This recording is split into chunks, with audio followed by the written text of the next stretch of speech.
Purple Daily on Score North and ScoreNorth.com. And I tell you guys I love you. I mean it from the bottom of my heart. I will ride with this group until they don't let us play anymore games. Yes. Fire it up. On a Friday here, it's a Feedback Friday live Purple Daily on the Purple Daily YouTube channel, presented by our friends at Quick Trip. It's Phil. It's Declan. Our guy Judd is little family obligations today, tomorrow, with the Vikings playing on Sunday, so he is taking a rare day off today. The sports dad is fine. Everyone gets weird, like the sports dad's off. Did he have emergency appendectomy again? That happened one time. No, he's just doing some family stuff here the next couple days. So we're gonna dive into your comments, your questions, concerns, critiques, whatever it is that you guys want to throw at us. We stockpile all of the feedback through the feedback tab in the Score North app. That's the best way to email us. We also monitor the YouTube comment section. But Dex, before we get started here, we have to thank this awesome audience for helping us raise over $3,000 this week for Give to the Max Day for our friends at Secondhand Hounds. And by the way, the donation window is still open today. Yesterday was Give to the Max Day. It's really Give to the Max week. Right. But we are dog lovers on this show and all across the Score North podcasts. And so we wanted to throw our support behind Secondhand Hounds, which rescues dogs from kill shelters and from owners who can no longer provide care for their dogs, cats as well. And you guys have helped us raise $3,000 so far this week. And the window is still open at scorenorth.com/donate. Nutrisource is matching up to $1,000, so tack on another $1,000. But scorenorth.com/donate. I know Maya was telling all her friends in the neighborhood here too. Just, hey, go Rufus. Hey, Nikolai. All you other dogs. Is Rufus one of your neighbor friends? One of Maya's friends, or you just make up? We have. I made up Rufus. We have a Hank in the neighborhood. Oh, Hank. Is it a French bulldog? Hank is a corgi. We've seen. Wow. Okay. Yeah. So. And we also have Maya's boyfriend next door is Odin. Odin. Nice. Yeah, so I love it. Whenever she smells Odin. We're watching Finn, which is Vinny's brother, this weekend. So Finn and Vinny are from the same dad. So we got but Finn is a year older, but he's like about 6 inches smaller and about 10 pounds lighter. So it's kind of hilarious because Vinny is kind of like this truck next to his older brother. So there'll be two, and he's all white. So he has the same like facial expressions as Vinny, so there's sometimes like they're looking at me, I'm like, oh my god, you guys are brothers. Yeah. But they are completely different dogs. We'll have a couple pups running around here this week. At some point, we need to address the problem in America of dogs fathering all of these other puppies and then not paying their child support, not being there for their dogs. Come on, I'm glad that the brothers can stay together. Agreed. So I'm looking forward to it.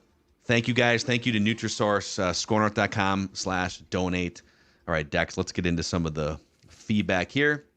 From Southern Exile, he says, I think all of the KOC quarterback whisperer talk is beneficial as it relates to his ability to unlock Cousins and Dobbs, but I wonder if the KOC culture is even more important than the KOC quarterback whispering. He seems to instill a belief in individuals and in the team itself. In any job, we tend to rise up when our higher-ups let it be known that they're there for us, they're with us, they believe in us. I think the Vikings as a whole like each other. They like playing together, and they play for each other. This is evident in the locker room after games and individual interviews. If they go deep in the playoffs, I think this culture variable is as important as any X's and O's, tactics, or scheming. It's cool because I think with Zimmer, like at its peak, there was definitely a great culture there as well. Huge culture, with obviously it being a defensive first team, and Zimmer, I'm guessing, not having like as much bravado as Kevin O'Connell does, but there was obviously like the respect factor there. Like everyone respected Mike Zimmer, a long tenured assistant coach who finally got his crack, who had won a Super Bowl before and finally gets his due. And then Kevin O'Connell steps in, kind of complete opposite, right? Just kind of a new kid on the block to a degree, was playing football just like 10, 12 years prior. But there's just this confidence and belief that like he's kind of your classic also football coach, that he pushes you to a degree, but he also can lift you up. And I know at the end of Zimmer's tenure, it got a little stale, and Kendricks used, the fear-based culture, and that way of Zimmer's coaching obviously eventually went a little stale.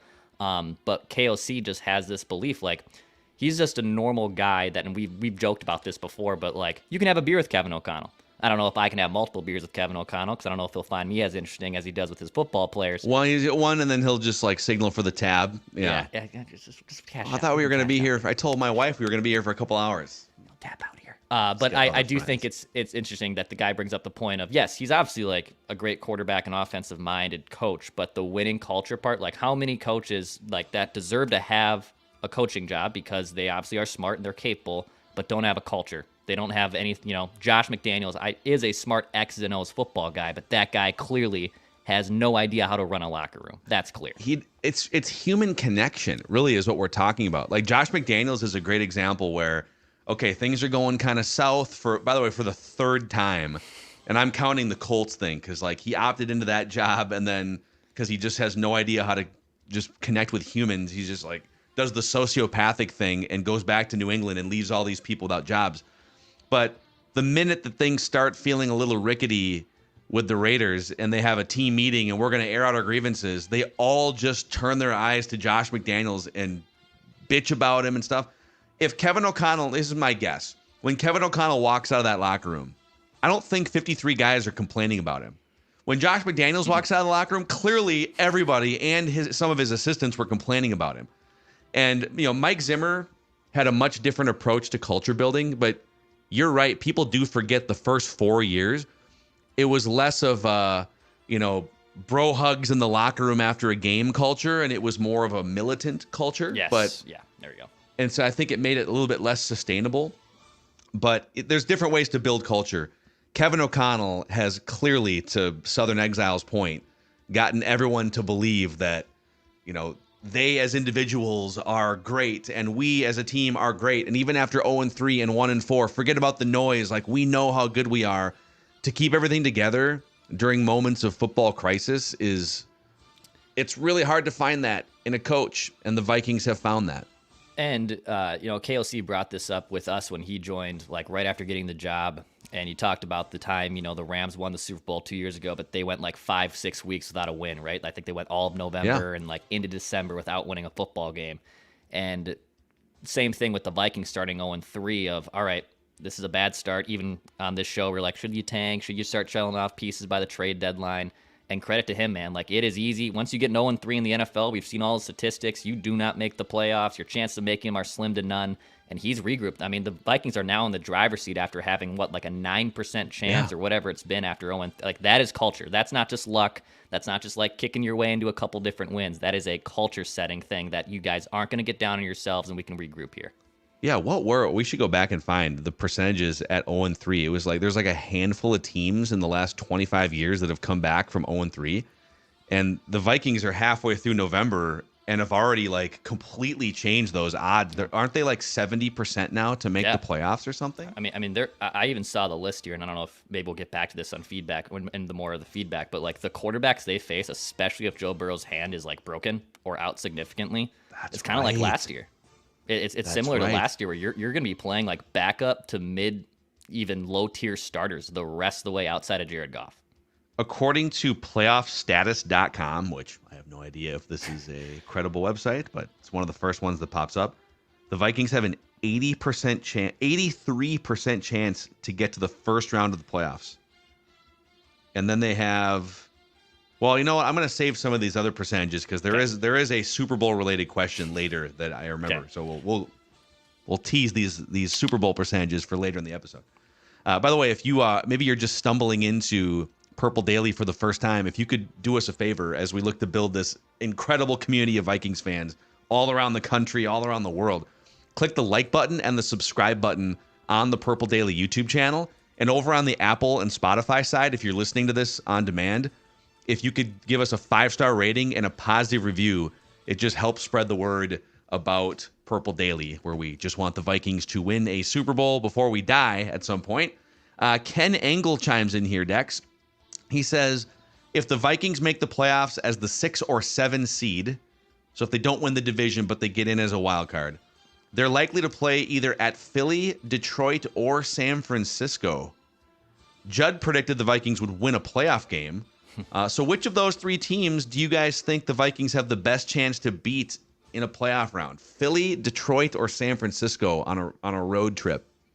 It's Detroit for me. I was actually just talking to a buddy about this last night after we got done hanging out at Surly, that like going to Detroit, first off, this is the best Lions team I've ever seen in my lifetime. And I'm not saying that it's like leaps and bounds, it can win a Super Bowl. It's been such a low bar for the Lions. And even with Stafford being there, like the NFC North, even at Stafford's peak, was feisty. Like the Bears popped up a few times with Cutler. The Vikings were always good here and there. Like this is by far the best Lions team I have ever witnessed in my lifetime.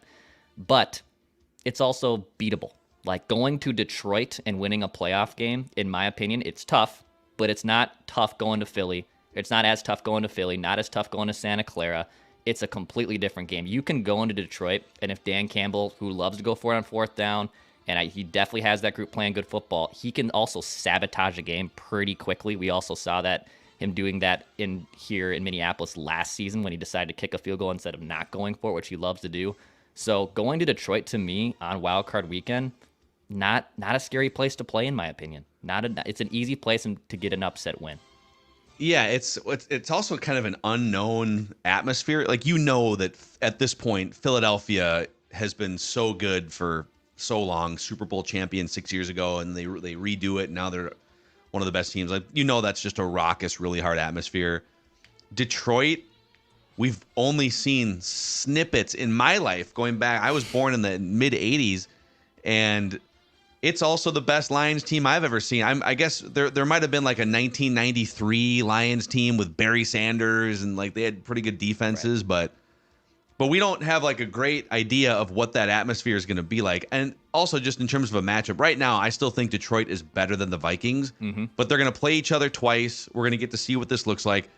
San Francisco, as I said earlier this week on the Pigskin Pecking Order, they're still the team to me, like when fully healthy. Keep in mind, when the Vikings beat the Niners, it was in Minnesota. It was without Deebo Samuel and without Trent Williams. And when Trent Williams is on the field for the Niners, the last 20 games, when Trent Williams plays, the Niners are 18-2 in those games. The only two losses were the Cleveland game earlier this year when Deebo went down with a shoulder injury, like on the second drive of the game or something. And then the Eagles playoff game where their quarterbacks got hurt and they literally like couldn't throw the football for the game. Yeah. So basically when Trent Williams plays, especially at home, it's kind of a wrap. So I'd like to avoid the Niners. It's the Lions, right? The answer is the Lions. Yeah. Aram chimes in, says, as the Josh Dobbs experience continues to roll on, I sense some Vikings fans drifting toward repeating mistakes from the Cousins era. With Kirk, many people argued he was uniquely qualified to run this offense, and any lesser quarterback would fall on their face and the franchise would crumble. This was based almost entirely on a comparison to the crappy veterans behind him, like Sean Mannion. Now, barring a run to the Super Bowl, the Vikings should not extend a multi-year offer to Josh Dobbs. Don't give him the Geno Smith contract. He's playing well, but I think a huge part of our collective infatuation is because we're comparing him to Kirk, and he looks wildly dynamic by comparison. Bringing Dobbs back is a good idea on a one-year deal. If his price interferes with other roster building plans at all, you let him go and you give KOC a raise and you bring in a cheaper quarterback. I tend to agree with this. If you can get Dobbs for, like, I bring up Geno Smith because Geno Smith is a really good quarterback now with that system. Right. He's like the 18th highest paid guy. He makes $30 million less per year than the highest paid quarterback. So that's $30 million extra dollars to spend on edge rushers, you know, or a good running back, cornerbacks, whatever it is. So it's all about the price. If he keeps playing this way, it is a conversation. But like, no, if he plays this way and all of a sudden now he's going to be a $30 or $40 million guy, now you're having the same conversation we've had about Kirk Cousins and is the cost worth it compared to, you know, the roster building. And I'll push back a little bit from the beginning of his point that, so when the Vikings made their run to the title game with Keenum, you know, they plug in Kirk Cousins, they give him a 3-year guaranteed deal, then they give him, you know, more extensions here and there. But the Vikings have one playoff win to show for it. And So let's use the example of should they have brought back Case Keenum on a similar 2-year deal that Denver gave him, that I think when he left the Vikings and signed with the Broncos. That next year the Vikings win 8-9 games, and Denver's not good, but they win 6 games with Case Keenum, and then they kind of had to was it really that bad? And again, Kirk Cousins is better than Case Keenum. I'm not insinuating that Case Keenum would have been the same person and put up the same stats and whatnot. Kirk Cousins is a far and away better quarterback than Case Keenum has ever been in his career. But would it been such a bad thing if the Vikings brought back Case Keenum? They only win 8 games, and then they find their next quarterback in the draft. Giving Josh Dobbs a similar deal instead of balking at it and looking for another big fish free agent quarterback would be a dumb move, I think, for the Vikings. I think bringing Josh Dobbs back on a 2-year, 3-year Geno Smith type level contract would actually make a lot of financial and also football sense. Well, and to your point about the Keenum thing, for instance, I think a lot of people get fixated on how good is this quarterback compared to this quarterback, with no other context of the rest of the team or how much this quarterback costs versus that quarterback and how it affects your roster building. I agree with you. Kirk Cousins levels better than Case Keenum. And Kirk Cousins probably a level better than Josh Dobbs, although the version of Dobbs we're seeing in this offense, we went through all the rankings and kind of where he stands after 2 games, and they're both the 7th best quarterback in the league based on 4 or 5 different metrics. We'll see how it progresses. But the Vikings averaged more wins in the 3 or 4 years before Kirk Cousins with Case Keenum and a rookie second-year Teddy Bridgewater. Not because those quarterbacks were better than Cousins, but because the roster was better and they were able to. And some of it was they drafted better than they did in some spots with Kirk Cousins. And then, of course, Cousins tears the Achilles. Oh, my God, what are they going to do? The franchise is going to crumble. It's going to fold. They bring a guy in from his 4th organization, make it 5 in less than 2 years, and they just crash course the playbook into his speakers in the huddle, and he winds up winning his first 2 games. So I think, if nothing else, the last 10 years of Vikings football have shown you it's more complicated than just having a highly paid quarterback that's better than your Case Keenum or better than it's how does it fit in as a puzzle for the roster?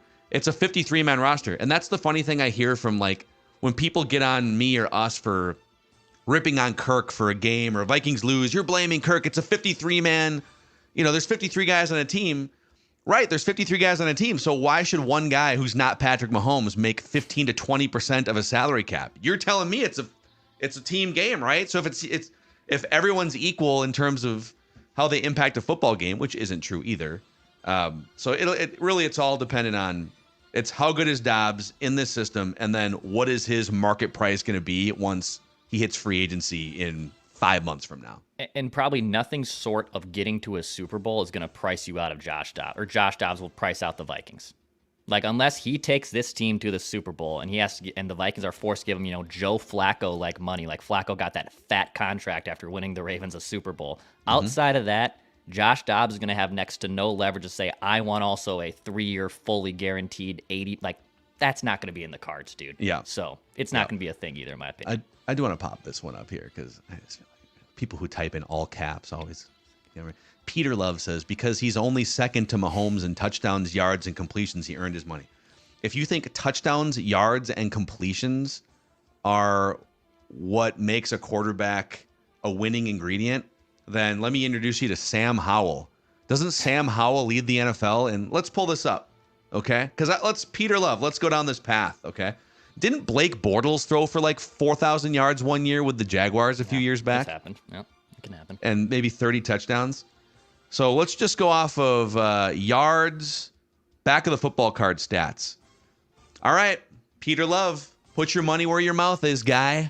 Sam Howell currently leads the NFL by 150 passing yards, 2,783. My God. And you said completions too, right? So Sam Howell currently leads the NFL in completions by over 20. He has 20 more completions than Josh Allen, Joe Burrow. Sam Howell actually has 40 more completions than Patrick Mahomes and 300 more yards than Patrick Mahomes. There it is. Right. $50 million a year for Sam Howell. I know. Yeah, and look, I love me some Sam Howell. Sam Howell's my guy. Love me some Sam Howell. However, like if you watch what Patrick Mahomes has done, winning Super Bowls and making absurd plays, and then comparing the statistics next to him, like come on, man, it's not even close in my opinion. The perception of Patrick Mahomes and Kirk Cousins, they are on completely different tiers and levels. Dude, anyone that would put those two guys in the same sentence needs to be like taken away from football conversation. Like you should not be able to talk about football with your family, your friends, online. Like take the keyboard away. Let's see here. Corey Larson says, will the Vikings be tempted to let Jaren Hall play a game or two now that he's healthy? He has cost certainty for next year. He does not need a new contract. It would be really nice if we found out that he could be QB1 and we could use him on his $1 million salary for a couple years. What would it take for you, Dex, to get Jaren Hall into a game between now and the end of the season? I would probably have to say at this point, like injuries to Josh Dobbs, like a significant injury. Unless Dobbs really falls down to earth, which I guess is not completely out of question here over the next like 2 to 3 games. Like if he plays bad against Denver, which again, I think the letdown, if there's going to be a letdown, it is this Sunday against the Broncos. But let's say he plays poor against the Broncos and then the Vikings just, for whatever reason, look horrible at home against a really bad Bears team. And then you're going into your bye week and there's a little bit of self-assessment and scouting and whatnot. Then would you give it to Jaren Hall? But again, that's an if, ands, and buts, and only if Josh Dobbs really plays so poorly that they have to make that decision. I think at this point, unless he suffers like an injury that is preventing him from being on the field, it's probably going to be Josh Dobbs the rest of the way. I think you nailed it, man. Like at this point, it's also, let's back up a step too. Josh Dobbs is a better prospect than Jaren Hall. Now, Dobbs is a little older, right? He's 28, and Hall's 25. It's not like Hall's a 21-year-old. Right. But Hall was a 5th-round pick. There's size issues. He really struggled against pressure in college. And I'm not saying he's not an NFL quarterback or that he doesn't deserve a look, but if you looked at sort of Jaren Hall as a prospect versus Josh Dobbs, who is a higher draft pick, he's a bigger guy. He's more athletic. He's also probably smarter. I mean, the dude's an aerospace engineer, right. Which, by the way, you can find your Pastronaut new hooded sweatshirts and T-shirts, Purple Daily Pastronaut shirts at scorenorth.com/shop. Cheap plug, shameless plug, scorenorth.com/shop. Now Dobbs has been bouncing around, so it feels like, his status has been sort of cemented as a journeyman backup quarterback. But don't let that fool you from thinking that he's not still an interesting prospect. But it would have to take like an injury or a couple just train wreck games, and you felt like you needed a spark. So we'll see. Tom Duntley says, boys, maybe I missed it, but I haven't heard you mention that the Vikings are the second least penalized team in the NFL through week 10 behind only Cincinnati. It's another achievement due to strong coaching, culture, and roster intelligence. It's a key success factor.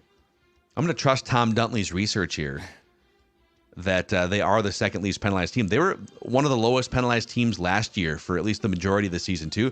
And I think sometimes we think that in order to get penalties out of the equation for teams, you need a coach that's going to drop the hammer and discipline, that like players will only stop committing penalties if they're in fear of a coach lashing out at them or something. I think it's more about clear communication. Mm-hmm. What is your system? What is the snap count?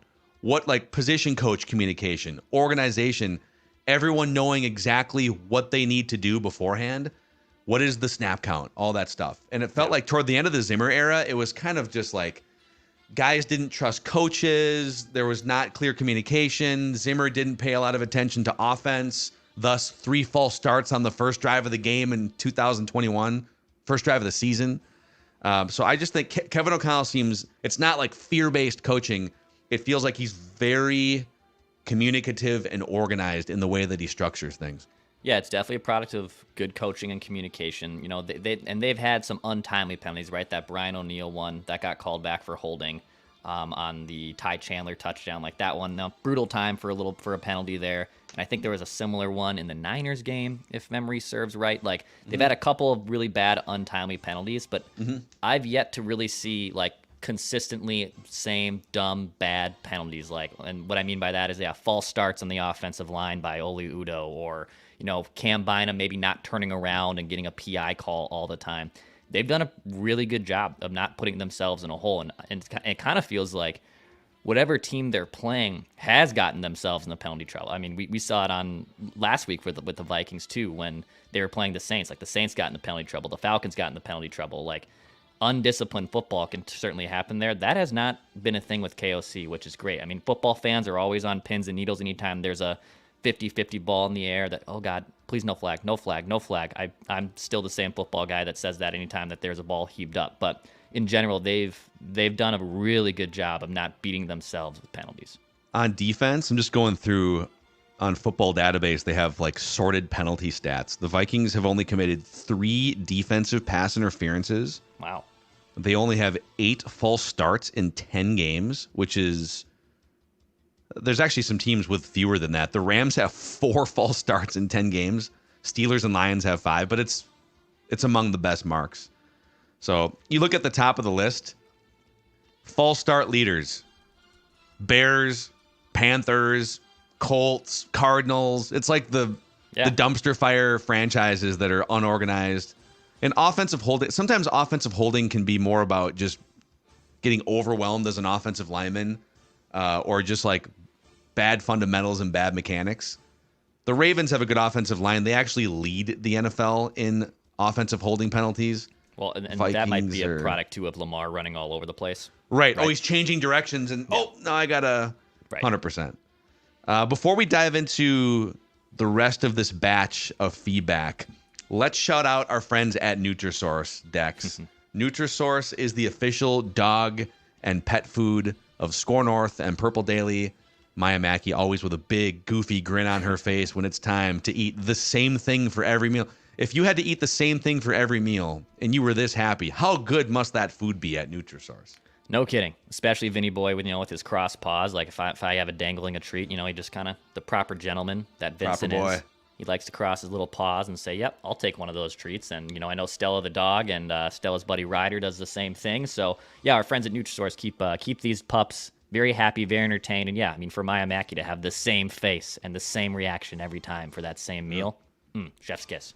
NutrisourcePetFoods.com to find a Nutrisource retailer near you. NutrisourcePetFoods.com. Also, I have opened up the PrizePicks app here just to see what are we looking at here? Where are we going more or less on? Here, I'll throw this up for the audience too. You can see. Yeah. Josh Dobbs, Russell Wilson. Boy, these are some low numbers here. Are you going to go more or less 229.5 on Dobbs? I'm probably going to take the under on that. I think he's going to run for some yards. Russ, I'm going to go under. I'm going to go less on the 204.5 too on those passing yards. I feel like if Denver's going to move the ball, it's through the air or on the ground, not through the air. But with PrizePicks, you can win up to 25 times your money this football season. You select 2 or more players. You pick more or less on their projected stats. And you can even now that basketball season's in full swing, you can combine basketball and football. Like, for example, you could do a LeBron James plus Travis Kelce 10.5 point combo of 3-pointers made and receptions. You can blend stuff in and make it even more fun to watch sports over the weekend here. PrizePicks.com/Purple Daily. Use the code Purple Daily for a first deposit match up to $100. That's PrizePicks.com/Purple Daily with the code Purple Daily for a first deposit match up to $100. All right, back to the feedback here. Christy Owens says, I just need to shout out my big brother, Colonel Keith, who's retiring from the U.S. Army after 33 years of service on December 1st. He's a lifelong Vikings fan. He'll be at the Vikings-Broncos game on Sunday night. It would be amazing if the Vikings could come out with a victory. Thank you guys for all the amazing content. I listen daily. Christy Owens and her brother, Colonel Keith, 33 awesome, years of service. Hell yeah. Thank you, Colonel Keith. Absolutely. Love that. See if the Vikes can get you a dub.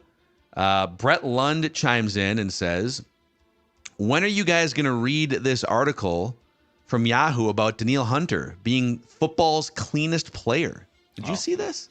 I didn't see the article. I saw the stat, though. I saw a stat this week, I believe, from PFF, or it might have been even Kramer or Ben Gessling from the Star Tribune right about this, I believe. But yes, he has been incredibly disciplined this season. Dude, so I'm going to trust these. When you guys send us feedback, we're like Ron Burgundy, man. We read what's on the prompters. I'm going to trust that these numbers are correct. That Danielle Hunter has played 118 games in his career, 86.5 sacks, 0 roughing the passer penalties or unnecessary roughness penalties.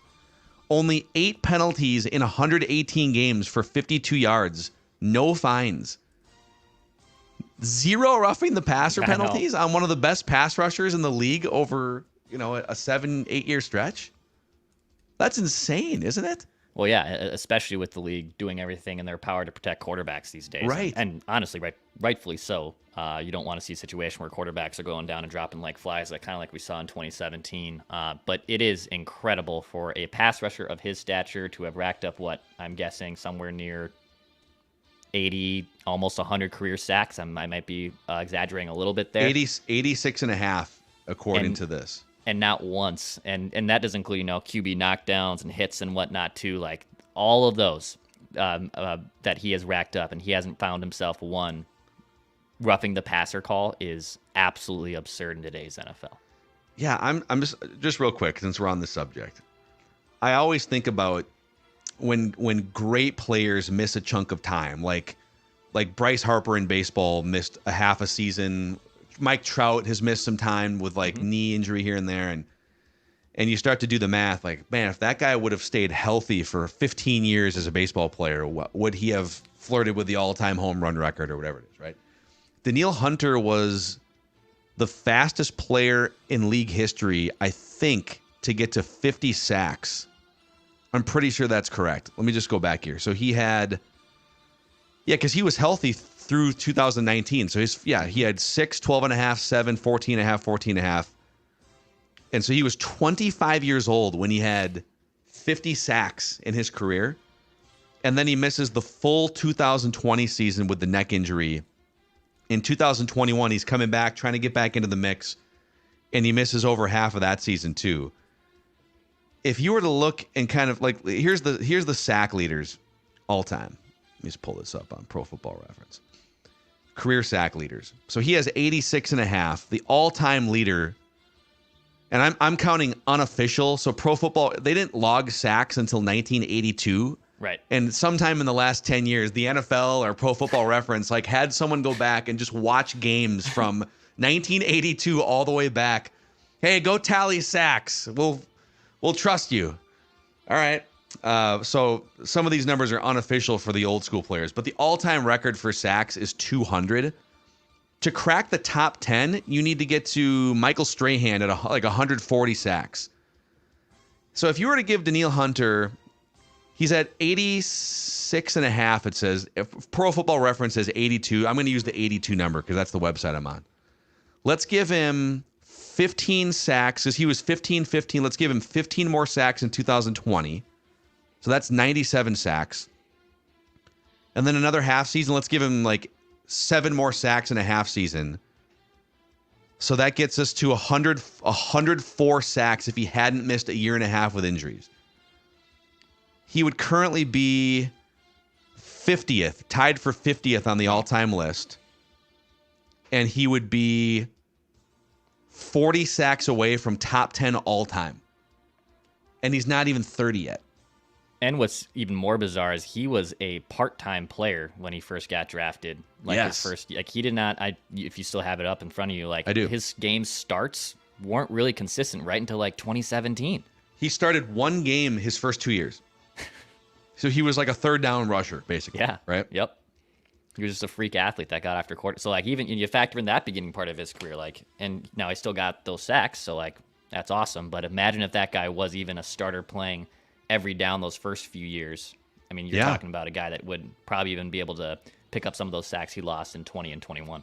And then, okay, let's just, to continue this exercise, and I get it, staying healthy is not a given when you're playing in the trenches. So this is kind of other guys got hurt too and still put up numbers. But if we give him the 22 sacks he would have had in the year and a half he missed, and that gets him to 104, He currently leads the NFL with 11 sacks now. Let's give him 5 more. He might get more than that, but let's give him 5 more at the end of this season. So that would get him to, or 6 more gets him to 110. So 110 before the age of 30 would put him tied for 41st. Could he get another 50 sacks, kind of like riding out his early 30s? I mean, there's a legitimate chance if he wouldn't have missed time that he would be knocking on the door of like top 5 all time in sacks. Yeah, absolutely. And no one talks about him as one of the best defensive players. He's not even in the conversation nationally, which is insane to me. I mean, yeah, Myles Garrett is obviously a beast, and rightfully so. He deserves his credit, but it's kind of absurd that Danielle Hunter is like not even mentioned in the same sentence. Dude, doesn't make any sense. Carl Williams chimes in, says, "Really want you guys to give your perspective on this. Do you think Josh Dobbs' swagger is helping him galvanize the team? Think about it. After that crazy 4th and 7 run for a touchdown, he does a drop the mic celebration, crosses his arms. After his TD run against the Saints, he goes up to the crowd and engages with the crowd. It's the type of personality that toes the line of confidence and cocky, and I think that's what's needed at that position."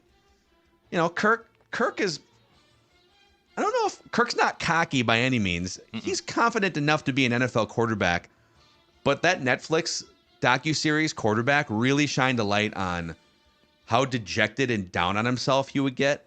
Oh, yeah. And how Kevin O'Connell would have to pump him up and hey man, like words of affirmation. It seemed like he was really quick to get down on himself and just kind of And we'll learn more about Dobbs' personality, but Dobbs feels a little different. Feels like he just has a little more organic. Call it swag, call it confidence. I think I agree with this, actually. Yeah, it's cool to see, and we're in today's NFL where there's a lot of swaggy quarterbacks. Joe Burrow has a lot of swagger to him. Pat Mahomes obviously has a lot of swagger to him. Just having that type of guy, I think that guys gravitate towards is awesome. I mean, he's leaving KOC speechless, on the sidelines with what he can do, and Justin Jefferson's all pumped up, and he's not even playing with them right now. So yeah, I think that swagger and that type of confidence is definitely contagious. You don't have to have it, but Eli Manning won a couple Super Bowls without a whole lot of swag, right? Yeah, no kidding. Joe Flacco, Eli face. Yeah, Joe Flacco. Just stoned Eli face, just looking confused and perplexed. 7 days a week. But yeah, I think the swagger of Josh Dobbs definitely rubs off on his teammates for sure. Let's dust off the swagometer here. I'm gonna give you, Declan. Let's just start with last year's Super Bowl. The Super Bowl winning quarterbacks on a 1 to 10 swag scale. Okay. One being Kirk Cousins in Kohl's khakis. Yep. Doing a corny commercial or something. And 10 being Patrick Mahomes trash-talking Max Crosby on the Netflix series. Okay. 1 to 10 scale. How much swag do these Super Bowl winning quarterbacks have? Patrick Mahomes. 10. 10. Matthew Stafford. 6. And I'm probably being generous. I think he's a little edgy. I would give him like a 7. Okay. I'd give him like 7. Tom Brady. 10. It's quiet swag, but it works. Like it's a swagger of I am better than you and I'm gonna kick your ass type of swagger. It's not a. It's not loud a, like, sometimes colorful, though. Yeah, it's not a colorful swagger, but it is a straight in your face. I'm gonna beat you swagger. Nick Foles. Well, this is interesting. This one's interesting. Because there are moments of Nick Foles where you've seen him kind of show off a little bit. I mean, he has a statue, right? Didn't they build a statue of him in Philadelphia? Did Is they? there a statue of Nick Foles? I thought there was a statue of Nick Foles. Nick Foles statue. They do. There is. There's a Philly special statue. It looks like. Yes, that's what it is. It was a Philly special. It's a 9-foot statue. Yeah. I will give him a 7. Doug Peterson and Nick Foles. Yeah. I'll give him a 7. I'll give him a solid 7. Yeah, like a 6, maybe somewhere in there. Okay, I'm skipping through all the other Tom Brady's here. Peyton Manning. See, this one's also tough because it falls more in line of the Brady to a degree. They were very different quarterbacks. Peyton's got like a nerd quality, but also a swag quality. Drill sergeant swagger, right? Like more of a buttoned up drill sergeant. You will fall in line type of swagger. So this is probably low, but I'm just gonna give him a 5. But it probably should be a lot higher. I'm gonna say it's like an 8. I think it's a sneaky swagger that he has. It's a good way to put it. Russell Wilson. Oh God. It's like a 4. Yeah, it just a 3. that he's such a dork. He's such a dork. Joe Flacco.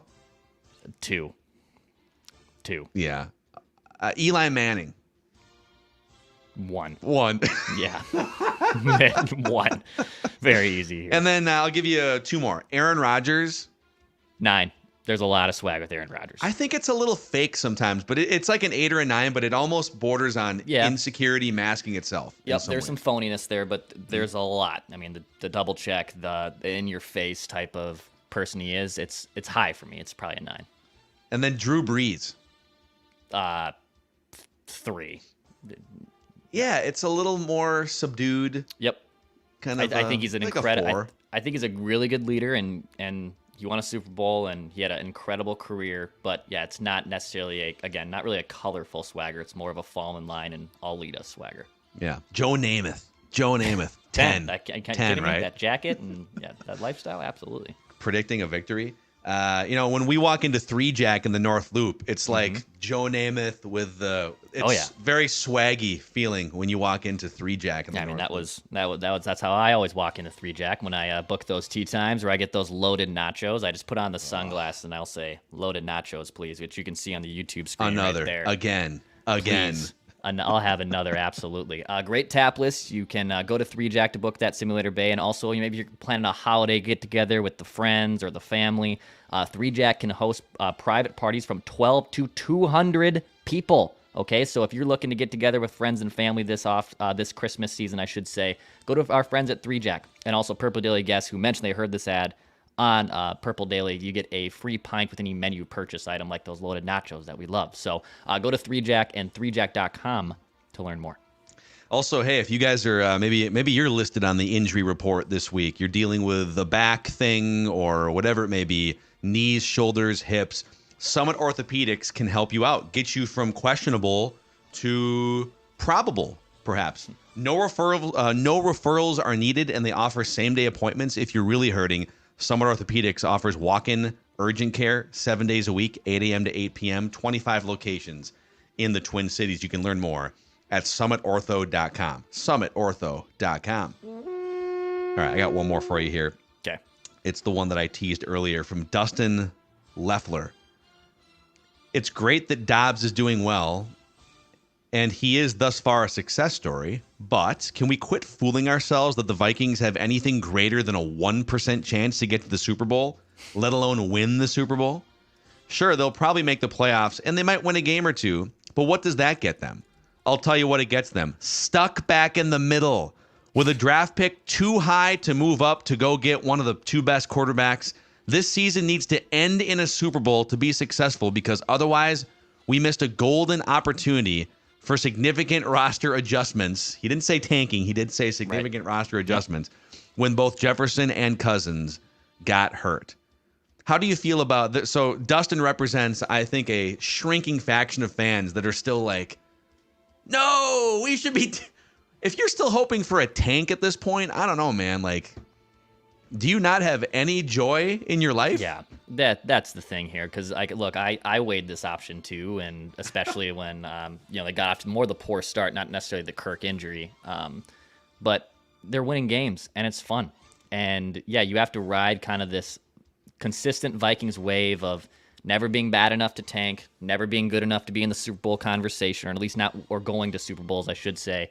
But this has been a blast, man. Like, how have you not enjoyed this? Like, you would rather them just continue to lose games so they can have a chance at the 3rd overall pick that, again, might not work out for you. Like, teams pick in the top 5 consistently. The Browns have picked top 5 in the consistently for like my entire lifetime, and they have like 1 playoff win to show for it. So where do you really want to fall in line here? I think this has been an absolute blast watching football the last few weeks. And by the way, like when Kirk was on the winning streak that started with Kirk, those were fun too. Those games, the San Francisco game, that was an incredibly fun game. Like how you would rather them just lose? Like, come on. All right, so you're watching Josh Dobbs like matrix his way out of trouble in the pocket, jump over a defender, spin move, tiptoeing the sideline, and he's holding the ball in the air as he crosses the goal line for a touchdown. And the whole time you're thinking, no, fumble. No. I don't know. Third overall pick. No, can't do that. So I guess, yes, the mission of this show and everything that we sort of discuss, all the themes, it's all geared toward, if we're hard on the team at times, it's because we want this team to win a Super Bowl. And so are they likely to win the Super Bowl? No. But are they building something, whether it's for this year or maybe next year? Does it feel like they're building a culture? Does it feel like they have some really high-end talent at some key positions? I mean, right now they've got the best left tackle in the NFL, one of the top 2 or 3 right tackles in the NFL. They've got the best receiver and maybe another burgeoning like top 20 wide receiver in Jordan Addison if you were to give him some more targets in another year. On defense, Danielle Hunter, and he's a free agent, so we'll see what happens. But he's one of the best. He's leading the league in sacks. Mekhi Blackman is a top 20 cornerback right now as a rookie, and they've got high-end talent here. No doubt. So they're building something. I think building a winning culture and seeing it manifest on the field is much more important than draft position.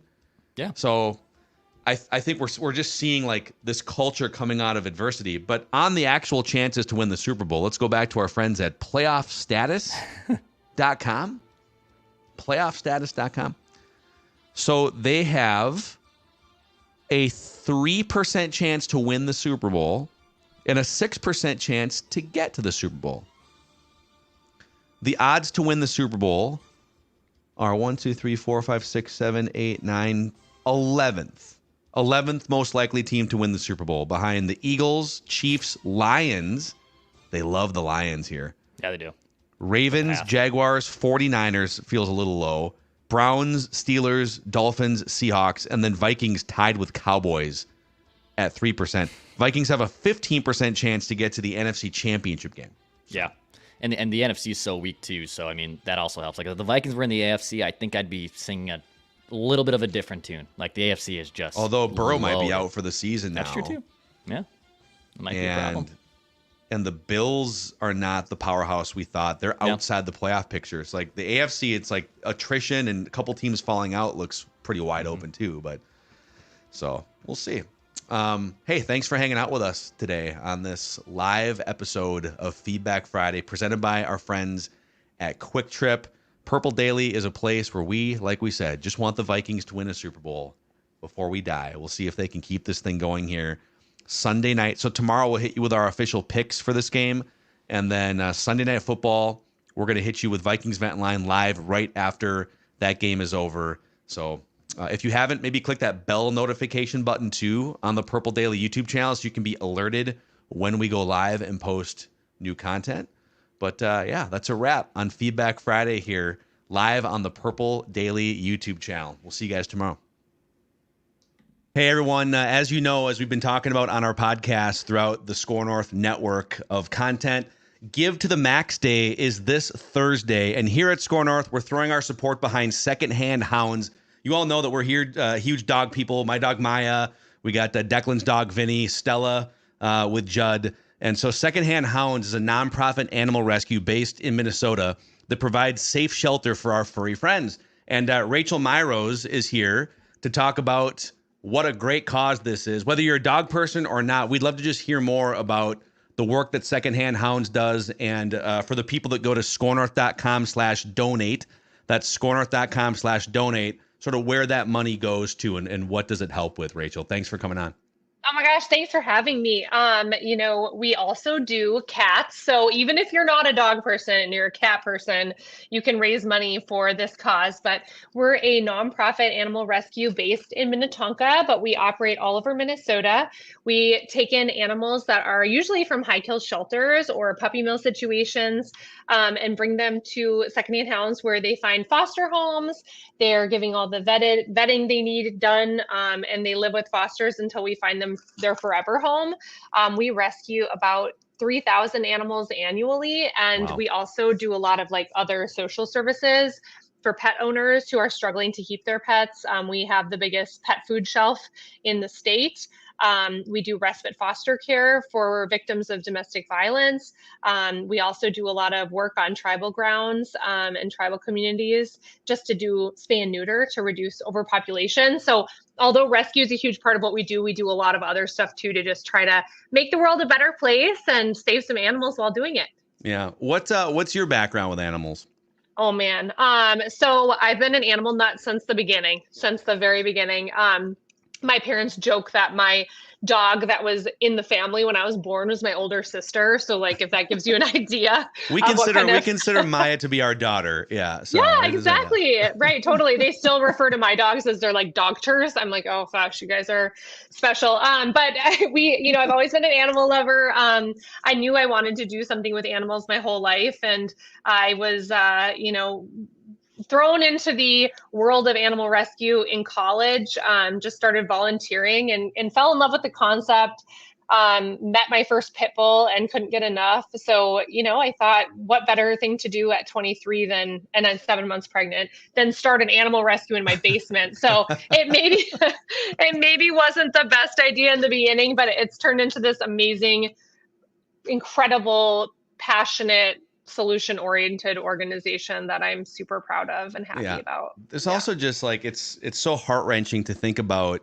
however it happened, whether a dog was just not cared for properly or whether owners passed away. I'm sure there's a million different ways that an animal could wind up with secondhand hounds. But what is it like when you see, when you get an animal in and then you see them, united with a potential forever home and they go through that whole process? It's the best. I mean, I still foster. I have a foster right now. I love fostering. There's nothing better than watching an animal that maybe doesn't trust as much and has had a rough start. Or like you said, sometimes they've had a great life, but a traumatic situation meant that they didn't have a home any longer. But watching this dog or cat blossom and then find their family, and it's like, their family didn't even know that they were missing this animal. And so to watch that connection and that bond be made between the two of them or, multiple of them, it is the most rewarding part of the job. There's nothing better than that. I think that animals do such a service as a community. I mean, I know I have anxiety issues and I call them my little anxiety sponges. They just really make life better with their unconditional love and their antics. And so to be able to form 3,000 connections like that a year is like the best thing ever. Also with our respite foster program, we're watching animals that their families can't keep them for a short amount of time, but watching those reunifications is the coolest part as well, right? Because these are people that are maybe struggling through addiction or mental health crises or domestic violence, or they're active military. And like when they get to be back with their animals, there's nothing better than kind of watching that celebration. And it just shows you that as a community, we need to rally behind people and animals and make sure that we can keep them together when possible, but when not, we'll find them their perfect forever home. Yes. Amen. And I'll put this up on the screen here too for the YouTube audience. All week long, scorenorth.com/donate, whether you have $5 or $50 or $5,000, which would be amazing, obviously.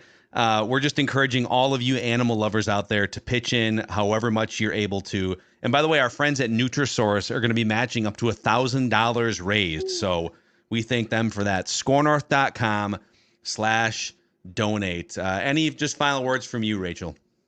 No, just a huge thanks. I mean, this community is what allows us to say yes to thousands of animals every year. Without the Twin Cities community, the Vikings lovers out there, we're nothing. So just any dollar, $5 does a ton. So no amount is too small. We're hoping to blow it out of the water this week. And I really appreciate you guys being part of that. Awesome. Thank you, Rachel. We have a friend in the background there that's also saying, yes, go to scorenorth.com. Yes. Woof. Scorenorth.com/donate. And thank you all in advance for whatever you can contribute here for us at Score North with Secondhand Hounds for Give to the Max Day.